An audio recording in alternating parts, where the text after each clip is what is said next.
pour la soupe. Il m'a dit non, pour la bouillabaisse. Bah, on a l'impression d'être sur le lac.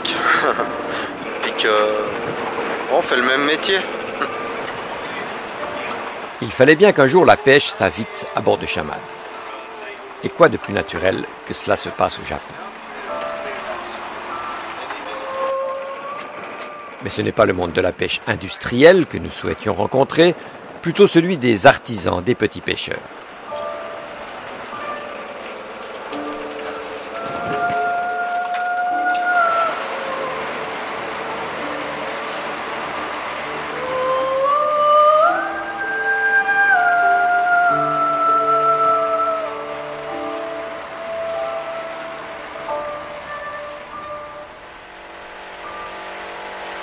Une histoire qui avait commencé au bord du Léman, chez Manu, le pêcheur de Tolochna.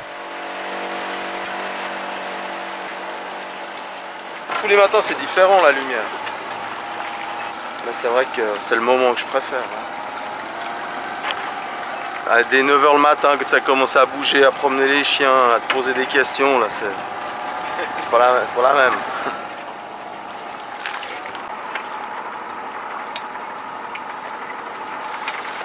Moi je tendrais au fer ici. S'il y a du vent, de toute façon, on est protégé. C'était un oncle en Valais qui m'avait... J'allais pêcher avec lui quand je montais en vacances. Et il a vu que j'aimais ça, il m'a acheté une canne. Et puis depuis ce jour-là, partout, il fallait que je pêche. Tremper un bout de fil, même dans une flaque, il fallait que je pêche. Bon là, c'est pas la même chose qu'aller pêcher à la ligne. Quand tu vas pêcher à la ligne, tu oublies tout. Là, tu dois penser à plein de trucs. Tu fais ça par plaisir, mais il y a beaucoup de contraintes pour le matériel qui vaut quand même cher, d'entretenir, de couper ton poisson, de le vendre. Après, voilà, c'est autre chose. Mais la pêche en elle-même, ouais, ça c'est recherché par chez nous. Alors, c'est la misère. C'est comme ça, c'est comme à la pêche.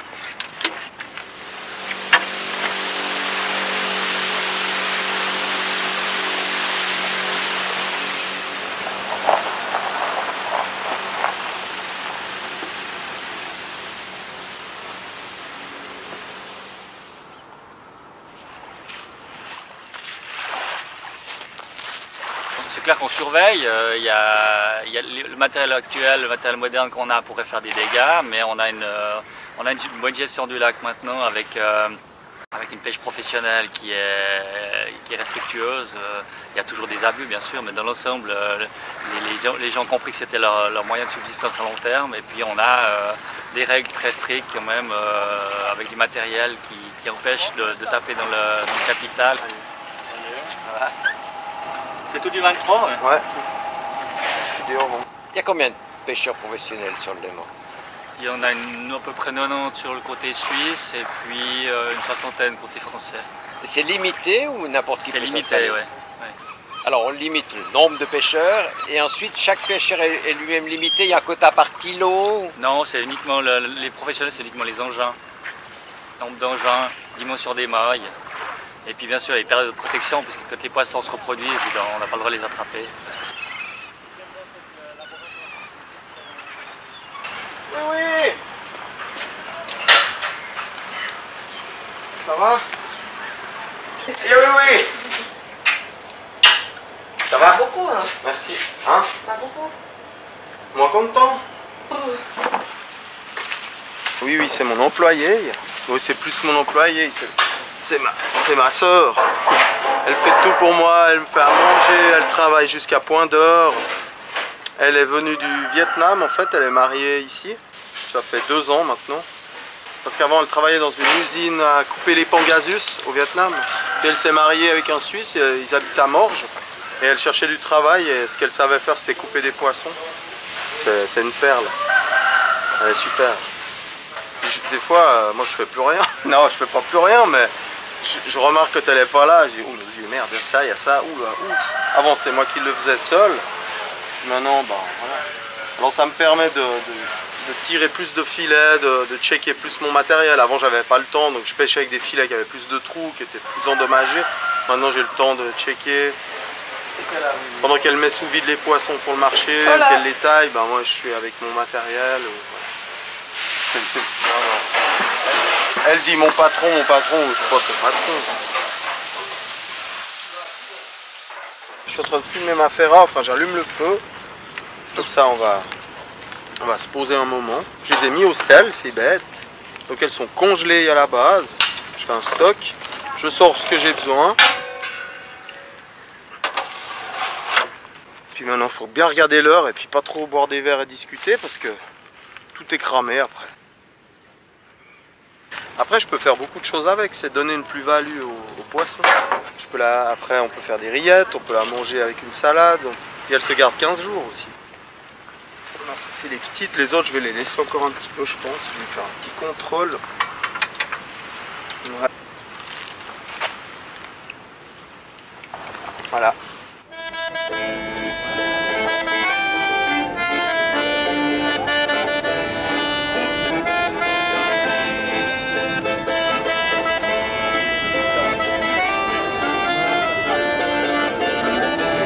Alors aujourd'hui il y a des perches, déjà ça c'est un miracle, ça fait 6 mois qu'on n'a pas vu ça. Hein. Les gens ils attendent que ça, manger des perches. Il y a de la fer à fumer, il y a de la mousse de fer à fumer.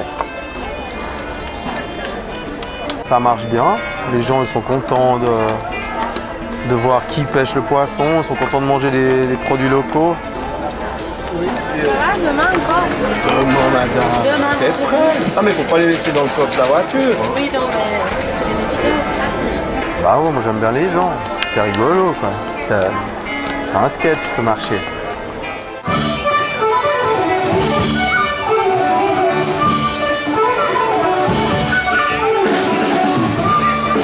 Salut, Marc!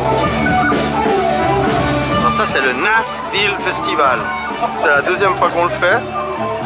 On a un groupe de rock, puis on devait aller jouer au Népal. Puis il y a eu le tremblement de terre, on a dit on va pas aller faire les guignols là-bas. Puis on a dit on fait un concert ici, et tout l'argent on l'envoie à un orphelinat là-bas.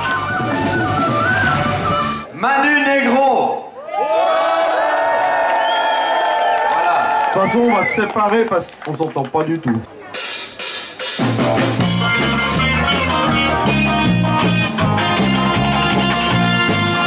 Faudra vous boucher le nez parce que je viens d'arriver.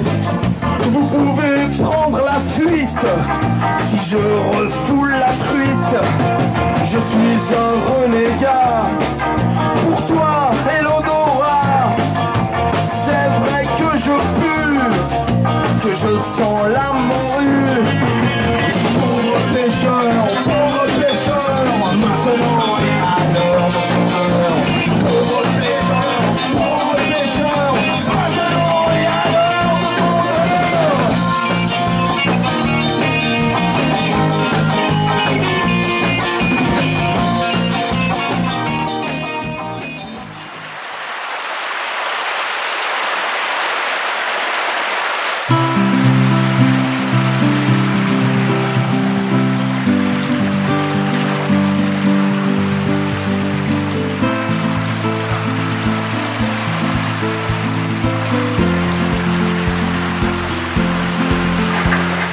Essaye de le laisser un peu Là, non, mais plutôt que de faire les petits en les petits à coups, tu le laisses légèrement jouer sur son. Voilà, ouais. écartez les bras. C'est bien comme ça. Ouais. Alors il faut être concentré, ouais. Je comprends maintenant pourquoi le capitaine sourit rarement, petit bar. Nous voilà donc au Japon, en mer du Japon, pour une première étape vers Yamagawa, pour rejoindre nos amis Shizuka, Kazu, Keiko et Claude, qui ont accepté de participer à ce projet.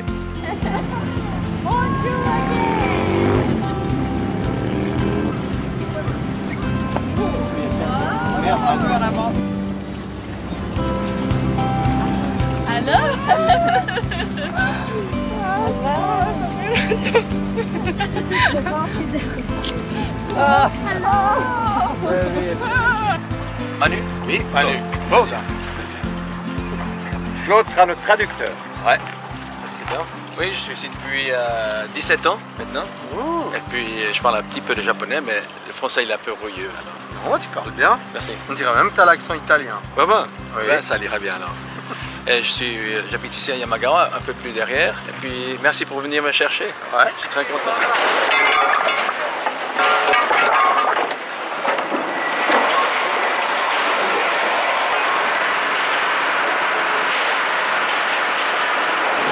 Yamagawa, c'est la capitale du katsuobushi, le filet de bolide séché et fumé qu'on produit justement dans l'entreprise familiale de Kazu et Shizuka.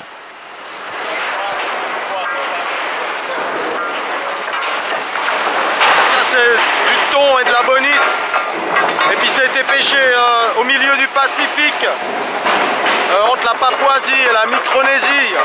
Donc c'est des bateaux-usines qui vont pêcher et d'autres bateaux qui viennent décharger et livrer ici au Japon à des milliers de kilomètres.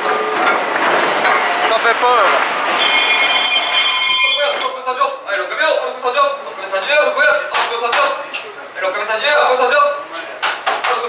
C'est le moped show.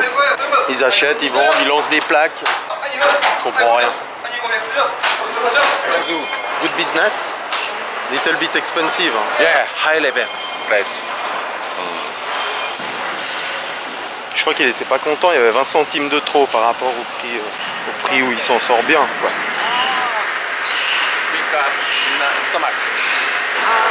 Idée. Ça c'est la machine qui coupe les têtes, qui les vide et puis qui fait des filets, qui désarrête. Après les gars, je pense là-bas au bout, ils vont désarrêter. Ça reste artisanal même s'il y a des tonnes et des tonnes, c'est quand même... ils respectent vraiment chaque étape.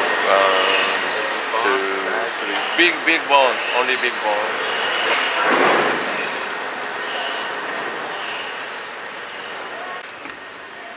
C'est le fumoir de mes rêves. Mais bon, elle s'ennuierait un peu, mes trois petites ferras qui se courent après là-dedans.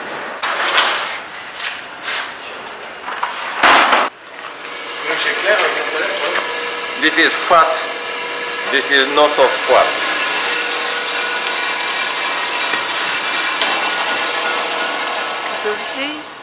On met dans la soupe, on mélange avec les légumes, okonomiyaki. Ça donne le goût de poisson fumé. Très important pour la cuisine japonaise. Kampai Kazu. Kampai.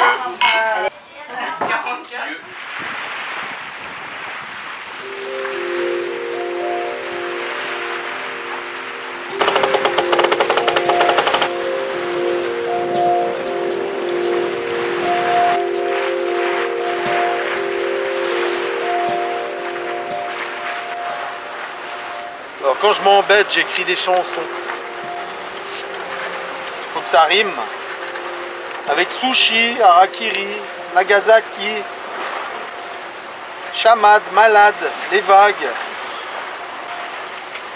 Alors ça fait le corps à l'agonie, déferlante en pagaille, j'ai mal à mes entrailles, dans mon ventre une bataille de méchants samouraïs. Ouh, dites donc Manu, il est en forme.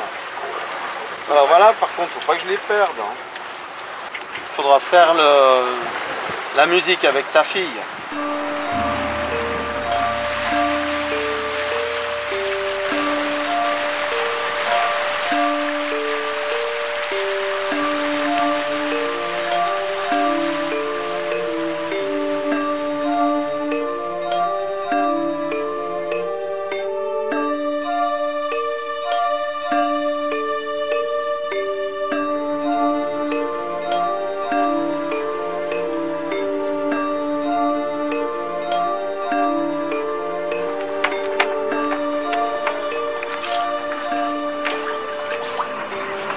Kampai. Boshi. Kampai.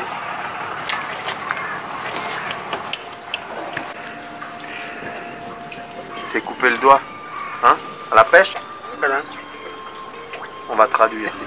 Winch et tsuné, il n'y a pas de tsuné. Avec le winch, avec les... Comment on dit le winch? Ouais, oui. Moi j'aime bien ce gars. 日本と同じのキロですね。スイスから出られてる川からスイスから Mais non, mais nous, c'est one net, 100 mètres, but we can put 30. 30 ネッツ。Ouais. つまり1ネット100メーターだけど、でも30ネットが出てるんだけど。日本物ですか？日本のロープ。 On vend ça très cher, we sell that more expensive. This is like a gold perch. Ah, yeah, yeah.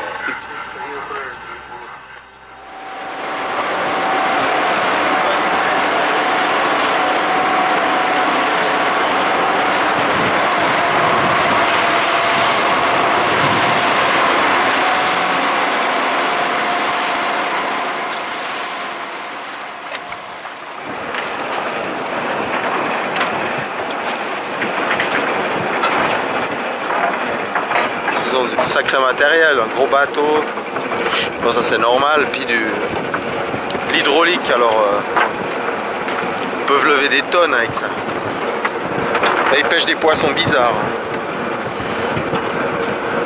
Il y a du poison, il y a du poisson.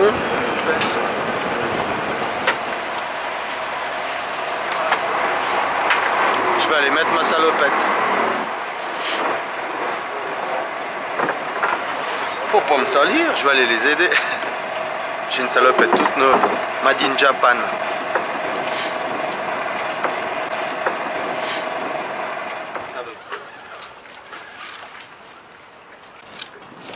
Tu m'as dit que ça c'est une pêche un peu moins que la moyenne, et puis qu'il a beaucoup plus de poissons moins chers que des chers ici aujourd'hui. Là on nettoie le filet qui a ramassé le courant. On enlève toutes les coquilles, tous les poissons morts, vivants, les coquillages, les bouts de plastique. C'est vraiment comme ils se parlent pas entre eux. Nous on se parle tout le temps, on s'engueule, on se dit ouais ça, nickel. Et là ils se sont pas adressé la parole, le père et le fils.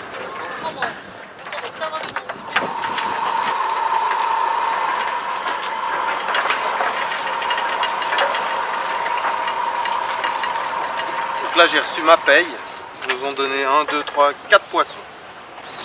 On a à manger pour 2 jours. Mais, enfin, elle a des épines un peu poison. Le choix de Kazoo, c'est quand même de pêcher traditionnellement au filet. On le voit quand on rentre, il n'y a pas énormément dans les filets. Non, pas beaucoup. C'était vraiment des petites pêches. Et je sais pas s'il a eu un choix. Son arrière-grand-père était pêcheur, son grand-père, son père. Il a repris le flambeau. Je pense que c'est évident quand tu vis sur cette petite île, il n'y a rien d'autre à faire que pêcher et puis planter du riz.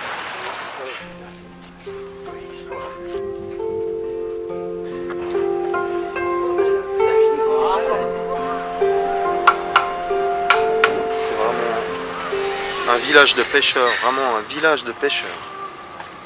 Il y en a peu qui font un autre boulot là. Ceux qui réparent les toits, ils viennent d'ailleurs.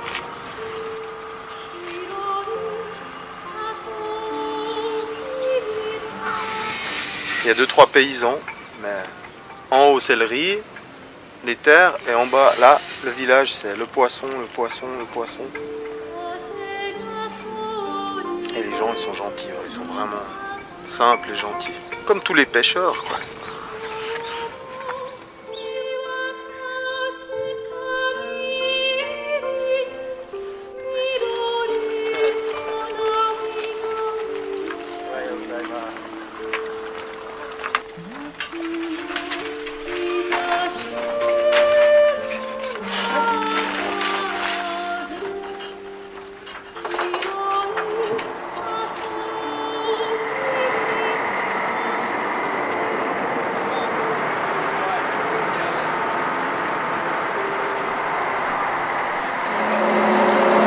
Ils sont en train de relever une trappe, une sorte de seine ancrée où le poisson il se fait piéger et tous les jours ils viennent relever ce filet, le fin cul du filet, et on verra, mais normalement il y a beaucoup de poissons.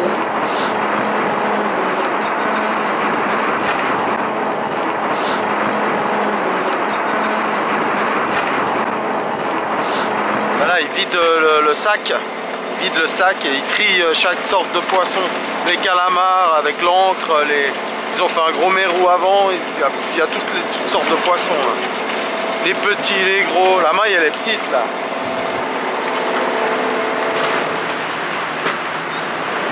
L'idée elle est bonne, mais je pense qu'on ne peut pas le faire n'importe où. Il n'y a pas de place pour 10 trappes comme ça. Ça dépend aussi de la configuration de la baie, de tous les courants. Le poisson il longe la côte, il reçut le filet, tac, il arrive une première passe. Il est obligé de continuer parce qu'il ne peut plus aller en arrière. Et il finit dans le sac. Hier on a causé, il n'y a pas tout le monde qui peut faire ça. C'est réglementé, c'est assez strict.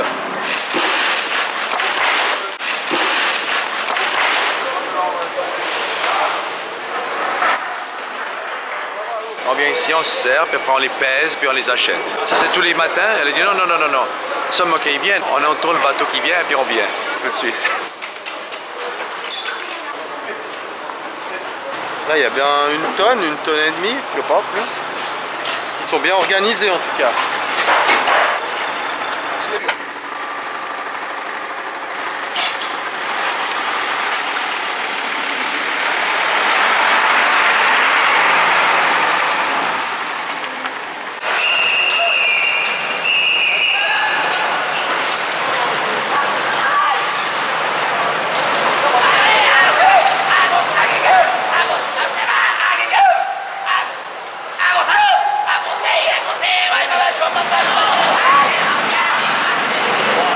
Je me pose des questions s'il y a encore assez de poissons s'ils sont pas en train de piller le réservoir, je sais pas.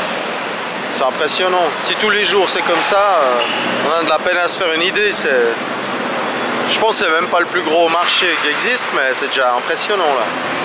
Quand je vois, moi j'ai 4 caisses en Sagex qui se courent après, là il y en a des milliers partout. C'est plus du poisson, c'est de l'argent là.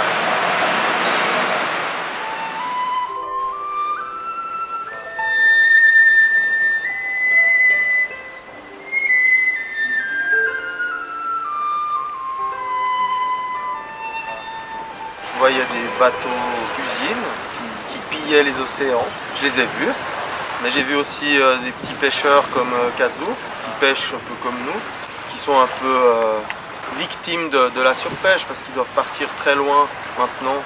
Comment tu le vois Kazoo dans son travail? Comme un pêcheur, on espère toujours le lendemain ce sera mieux. Voilà, je crois qu'il n'est pas plus inquiet que ça, j'ai pas l'impression. J'ai pas l'impression qu'il y ait une pression des gardes-pêche. Kazoo m'a dit que les gardes-pêche, ils ont autre chose à faire que de les contrôler. Ils vont plutôt contrôler les pêcheurs chinois ou coréens qui viennent pêcher dans leurs eaux. Kazoo et son papa, c'est vraiment des gens simples, comme on aime, sympas, pêcheurs.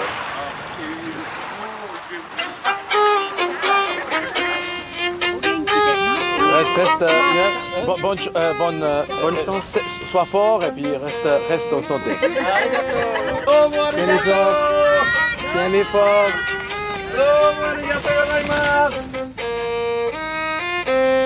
En croisière sur Chamade, l'impression d'être malade, les rouleaux et les vagues, je rêve ou je divague, le corps à l'agonie, tsunami de sushi, je vais me faire harakiri au large de Nagasaki.